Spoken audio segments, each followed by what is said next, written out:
Ini tentang Willem Wandik dan Aloysius Giai sebagai pemimpin visioner untuk Papua Tengah yang maju. Papua Tengah merupakan provinsi yang baru terbentuk di Indonesia, memiliki potensi besar untuk menjadi salah satu daerah terdepan di Indonesia. Namun, untuk mencapai itu dibutuhkan pemimpin yang tidak hanya memiliki visi tetapi juga pengalaman dan komitmen yang kuat.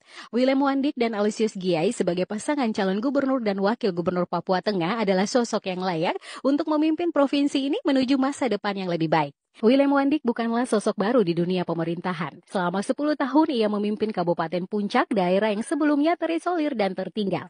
Di bawah kepemimpinannya, Kabupaten Puncak mengalami transformasi signifikan dari daerah yang terbelakang menjadi wilayah yang mulai berkembang. Pengalaman ini menjadi modal utama bagi Wandik dalam memimpin Papua Tengah. Ia tidak hanya memahami tantangan di daerah terpencil, tetapi juga memiliki kemampuan untuk mengubahnya menjadi peluang. Saya selama melaksanakan 2 periode di Kabupaten Puncak, yaitu kami melaksanakan tugas itu tidak main-main, yaitu ketika DOB itu dibentuk di Kabupaten Puncak dan tidak ada menjadi ada. Sehingga saya melaksanakan 2 periode itu tidak main-main di Kabupaten Puncak, sehingga hasilnya survei bahkan juga menilai kinerja kami di Kabupaten Puncak juga sangat dilihat. Hasil penelitian, hasil jejak pendapat bersama dengan masyarakat dan juga penyelenggaraan pemerintah dan juga pembangunan di Kabupaten Puncak, apalagi daerah Puncak ini juga kami laksanakan daerah yang terbelakang, tertinggal dan terluar. Dan saya sudah melaksanakan dan menikmatinya luar biasa. Di sinilah pihak partai ini menilai sampai dengan akhir terakhir sekali memberikan kepada kami. Dan kami bersyukur dan berterima kasih karena kami mau supaya pemerintahan yang sudah di Orde Baru di Provinsi Papua Tengah ini, apa yang kami pernah buat di Kabupaten Puncak, yang daerah yang susah saja kami lakukan, dan apalagi Provinsi Papua Tengah yang ada di Nabire ini sangat mudah untuk melakukan itu. Dan kami punya pengalaman itu, mencoba supaya daerah baru ini kami mencoba untuk meletakkan pemerintahan baru. Dan saya sebagai basic, kami adalah basic perencanaan pembangunan daerah dan basis kami, dan kami sudah melakukan itu. Dan selama ini yang mendampingi kami juga tidak main-main, yaitu studi-studi yang dilakukan oleh mendampingi kami adalah universitas yang ternama itu Universitas Gadjah Mada, dan kami sudah lakukan, sehingga harapan kami dan kajian di Provinsi Papua Tengah ini juga saya sebagai tim kajian di daerah ini, yaitu saya sudah bersama dengan UGM, maka saya merindukan dan mencalonkan diri dan membawa diri dan dukungan dari berbagai pihak, gereja tinggi di tanah Papua, gereja GKI di tanah Papua, gereja Katolik, dan juga berbagai masyarakat, dan masyarakat suku Dani, suku Ne, suku Moni, suku Amume, suku Damal, suku Wano, suku Kamoro, maka juga suku Batai yang ada di daerah di pesisir pantai ini, mengharapkan bahwa sosok pemimpin Willem Wandik mau ingin jadi gubernur Papua Tengah dan untuk meletakkan pemerintahan di Provinsi Papua Tengah. Dan saya juga tidak mau, saya capek sebenarnya, tapi kenapa tidak? Kalau bisa saya bisa meletakkan pemerintahan dan program yang baik sehingga 5 tahun, 30 tahun, 25 tahun mendatang, 50 tahun mendatang, 75 tahun mendatang, 100 tahun mendatang, ketika saya dengan wakil ini meletakkan pemerintahan yang bagus, perencanaan yang bagus, sehingga ke depan adik-adik kami atau generasi yang akan datang dan memimpin ke depan karena perencanaan yang bagus sehingga bisa daerah itu bisa membangun dengan baik.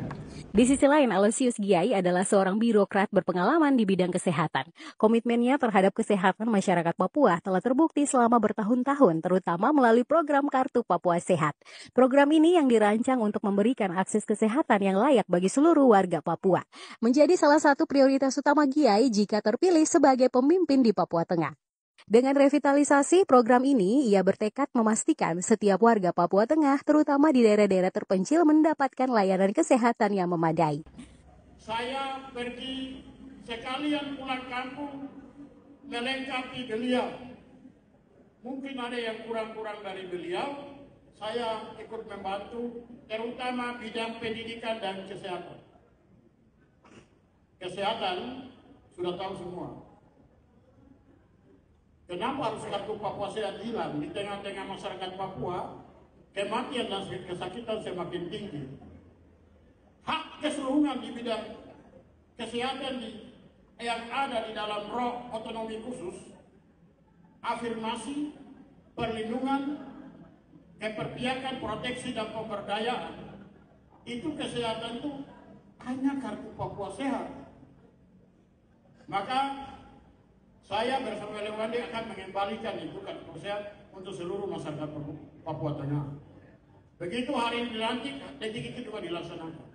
Unit pengawasan dan pengendalian untuk bidang kesehatan seperti UP2KP dulu di sini akan dikembalikan di Papua Tengah, sehingga pasien yang berteriak di Topo, yang di Logiai, yang di Puncak Jaya, yang di Fawi, kami siap jemput oleh pemerintah pelayanan.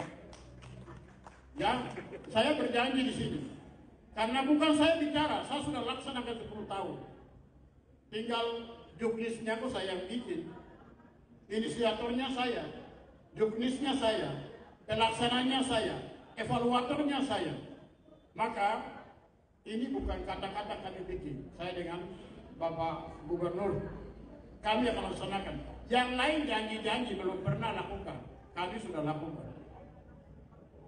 Ya, yang berikut, di daerah Papua Tengah itu dia kategori secara nasional adalah di dalam kategori daerah 4T, tertinggal, termiskin, terisolasi, terluar.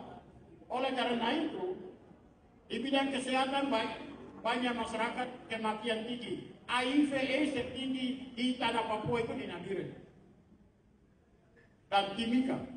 Itu dalam satu provinsi. Ini harus segera lakukan kegiatan yang namanya transformasi, bukan program biasa-biasa. Untuk segera kita lakukan pencegahan. Dan itu hanya bisa dilakukan kalau gubernurnya, Welewandi, dan wakil gubernurnya Aloysius Giai. Karena kami sudah lakukan, tinggal diberi kepercayaan, tancap jalan, lebih gas lagi. Ya. Papua Tengah memiliki sumber daya alam yang melimpah dan potensi wisata yang besar. Kedua pria bersahaja ini memiliki visi untuk memanfaatkan potensi ini demi kesejahteraan masyarakat. Mereka berencana membangun infrastruktur yang modern dan pelayanan publik yang optimal dengan fokus pada pembangunan yang inklusif dan berkelanjutan. Keduanya juga menekankan pentingnya pendekatan sosial budaya dalam proses pembangunan. Mereka berencana untuk melibatkan seluruh elemen masyarakat termasuk suku-suku adat dalam setiap tahap pembangunan. Sehingga pembangunan di Papua Tengah tidak hanya berfokus pada infrastruktur tetapi juga akan menghargai dan memperkuat identitas budaya masyarakat setempat. Pada pilkada kali ini dukungan dari 6 partai politik besar diantaranya Golkar, Demokrat, PKB, Hanura, Garuda, dan Perindo telah menunjukkan kepercayaan yang kuat terhadap kepemimpinan Wandik dan Giai. Kepercayaan ini tidak hanya didasarkan pada rekam jejak keduanya tetapi juga pada visi mereka untuk masa depan Papua Tengah. Wandik dan Giai juga mendapatkan dukungan dari berbagai elemen masyarakat terutama tokoh-tokoh agama dan adat. Dukungan ini menjadi fondasi yang kuat bagi mereka untuk membangun pemerintahan yang kokoh dan efisien, yang mampu meletakkan dasar pembangunan jangka panjang di Papua Tengah. Kalau menurut saya, William Wandik dan Aloysius Giai bukan hanya pasangan calon yang menjanjikan, tetapi juga pemimpin yang memiliki pengalaman, visi, dan komitmen untuk membawa Papua Tengah menuju masa depan yang lebih sejahtera. Dengan rekam jejak yang terbukti dan dukungan yang luas, mereka layak memimpin Papua Tengah dan membawa provinsi ini menjadi salah satu yang terdepan di Indonesia. Sebab pemilihan ini bukan hanya tentang memilih pemimpin, tetapi juga tentang memilih masa depan yang lebih baik bagi seluruh masyarakat Papua Tengah. Kalau menurut kamu bagaimana?